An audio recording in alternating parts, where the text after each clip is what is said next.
allons maintenant passer à une notion un peu subtile, contrairement aux apparences, qui est celle du support. Alors pourquoi contrairement aux apparences? Parce que quand phi est une fonction continue, le support est facile à définir. C'est l'ensemble de x tel que phi x n'est pas vide. Alors, tel quel, c'est pas tout à fait ce qu'on veut. On voudrait que le support soit fermé pour diverses raisons, ne serait-ce que pour avoir moyen de parler de support compact et pas de support relativement compact. Et donc, on prend l'adhérence de ceci, ne serait-ce que parce que si phi s'annule juste, par exemple, 0, on ne voudrait pas avoir enlevé 0 des petits trucs. Et donc, voilà, le support, c'est simplement l'adhérence de l'ensemble des points où la fonction ne s'annule pas, du moins quand celle-ci est continue. Alors, où est le problème? Le problème, c'est que ceci ne s'applique pas si phi est une fonction de LP. Alors, pourquoi? Parce que là, je viens de commettre un abus de langage horrible. J'ai dit une fonction de LP, alors que dans LP, ce ne sont pas des fonctions, ce sont des classes de fonctions. Et donc, il faut que le support ne dépende pas du représentant dans la classe. Or, si je prends une fonction, par exemple, dans LP de R, et que je lui rajoute la fonction qui vaut 1 sur Q et 0 ailleurs, ben, c'est une fonction qui est nulle presque partout, et donc, phi, c'est phi plus 1Q. Alors, je mets ça entre guillemets, puisqu'on parle ici des classes des classes. Même classe d'équivalence. Or, que se passe-t-il? Si phi est par exemple positive, celle-là, son support va être non nul sur Q, et donc quand je prends l'adhérence de Q, c'est R.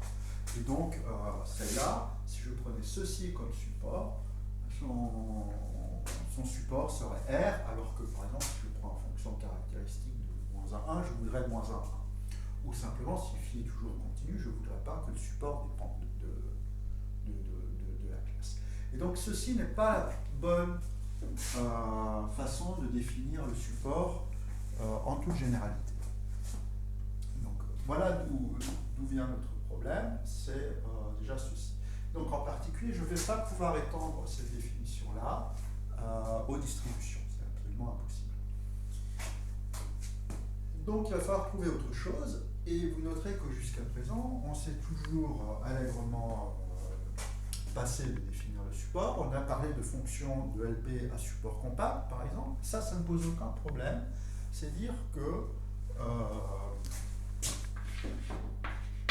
phi à support compact, il existe R tel que phi égale à 0 presque partout sur RT, V la boule, centre 0 et le rayon R. Et ça ne dépend pas du représentant dans la classe. Donc ça, définir support compact ne pose aucun problème. Mais définir vraiment le support, ça c'est plus subtil. Et donc qu'est-ce qu'on va faire? On va à nouveau considérer non pas la fonction comme une fonction, mais comme une distribution, c'est-à-dire comme agissant sur des fonctions. Et qu'est-ce qu'on remarque? On remarque que si support de phi est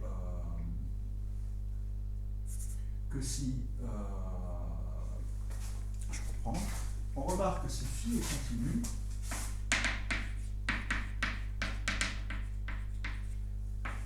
et que x0 n'appartient pas au support phi,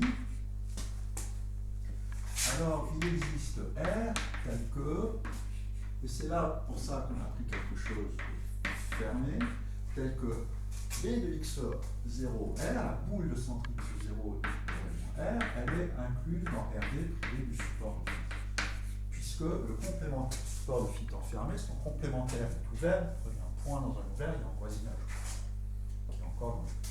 Et donc, maintenant, pour toute fonction psi qui est C infini support compact, enfin, le support va être compact force des choses, avec le support de psi inclus dans la boule de centre x0 et de rayon R, je vais avoir l'intégrale sur RD de phi de x, psi de x égale à 0. Pourquoi? Parce que ça, c'est simplement à cause de ceci, c'est l'intégrale sur la boule de centre x0 et du rayon R, et sur cette boule-là, phi est égal à 0. Hein? Inversement, si j'ai ceci,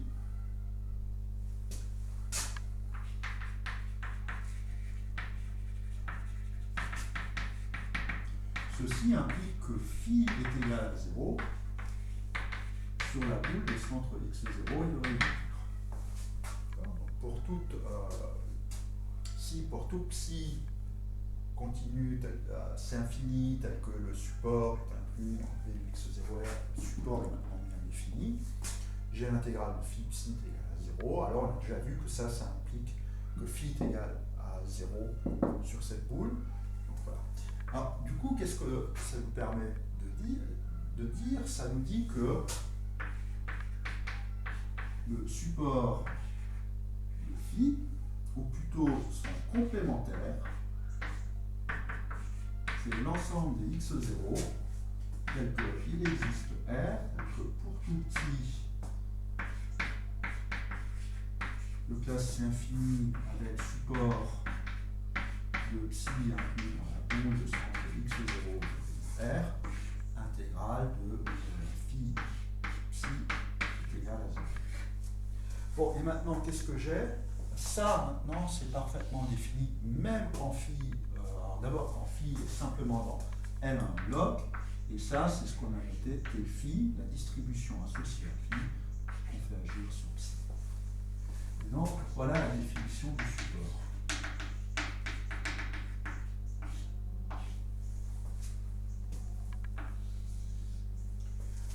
Définition, donc on va prendre T, T' de T, le support de T, c'est l'ensemble de X, et tel qu'il existe R positif, tel que pour toute, bon c'est plus la peine de prendre phi, on va appeler phi, psi, on va appeler ça phi, c'est infini. Le support de phi inclus dans la boule de centre x0 de R, j'ai T appliqué à phi égale à 0. Et ce qu'on vient de voir, c'est que si phi est continu, c'est bien la même définition. Prenons un exemple.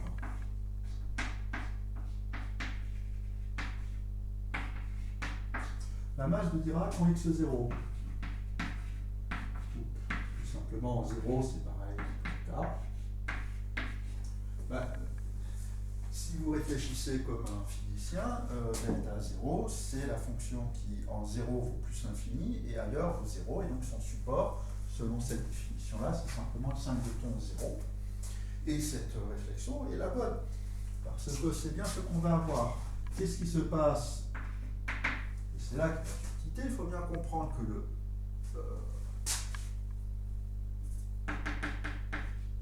support, il n'est pas défini directement, il est défini par son complémentaire.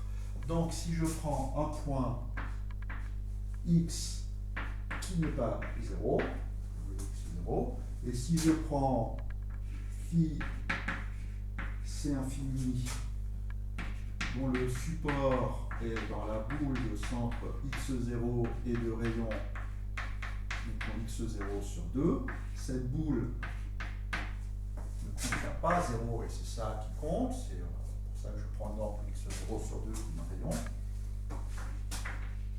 Alors, delta 0 phi, qui est phi de 0, ça c'est pas dans le support x0.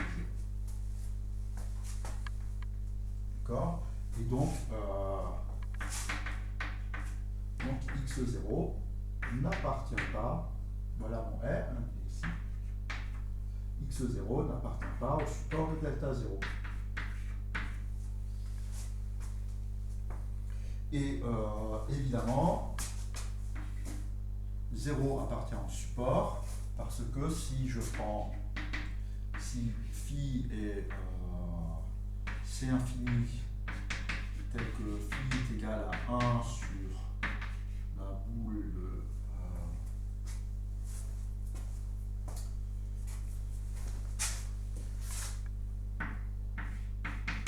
plus précisément 0 appartient au support de delta 0, parce que si je prends R positif, et phi C infini tel que phi vaut 0 sur la boule de centre 0 de rayon R sur 2 et support de phi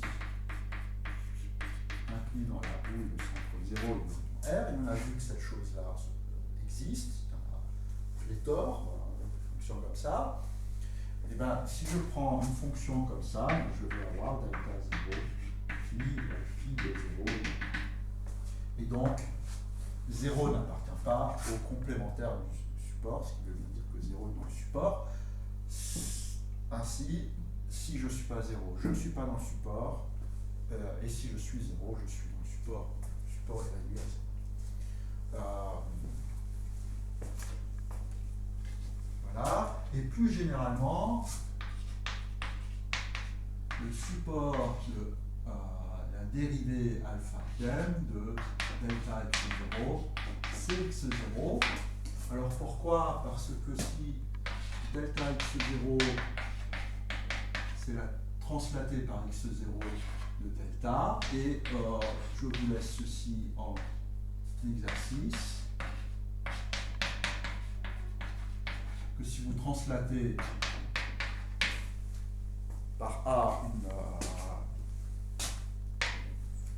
une distribution, ça revient à translater son support. Le support d'une translaté, c'est à translater des supports. Il suffit d'écrire la définition, vous mettez en dehors du support, et vous prenez une fonction qui est là, vous translatez la fonction. Il suffit de translater phi, c'est simplement la définition. Et donc, ça nous dit que delta x0, son support c'est x0, puisque c'est ça, sinon il n'y a qu'à reproduire l'illustration. Et le support d'une dérivée est inclus dans le support de la fonction. Alors ça ne vous dit pas tout à fait égal, ça vous dit inclus. Le support réduit à le support vide, c'est la distribution est zéro. Et le support, si la distribution n'est pas vide, si le support n'est pas vide, si la distribution n'est pas zéro, le support ne peut pas être vide. Sinon, n'importe qui marchera. Il existe, si t n'est pas 0, il existe au moins une fonction telle que t phi n'est pas égal à 0. Donc, ça vous dit que le support. Donc, support à la dérivée est là-dedans, bah, tout simplement parce que d alpha t phi, c'est moins 1 puissance longueur de l'alpha, t d alpha phi, et le support en termes de fonction, d alpha phi, il est inclus dans le support de phi. Pourquoi? Parce que dans ce cas-là, le support, je vous rappelle, c'est l'adhérence de l'endroit où c'est pas nul. Donc si vous avez un ouvert où la fonction est nulle, toutes ces dérivées sont nulles aussi sur cet ouvert. D'accord? Donc ça c'est clair, et du coup vous avez ça, plus la définition, ça vous donne directement ça. D'accord? Alors il se trouve que la réciproque est vraie. Et ça c'est sur votre feuille d'exercice, donc je ne vais pas le faire ici. Et de toute façon c'est détaillé dans les notes de cours. Théorème. Si le support de T est inclus dans un est réduit à un point, il est inclus parce que c'est 0, alors il existe C alpha A de longueur n, tel que T c'est une combinaison linéaire des dérivés alpha-n de la masse de Dirac en 0. Donc, le fait que ça, ce soit un support là-dedans est clair, c'est la réciproque qui est intéressante. Donc voilà ce qu'on a à dire ici sur le support.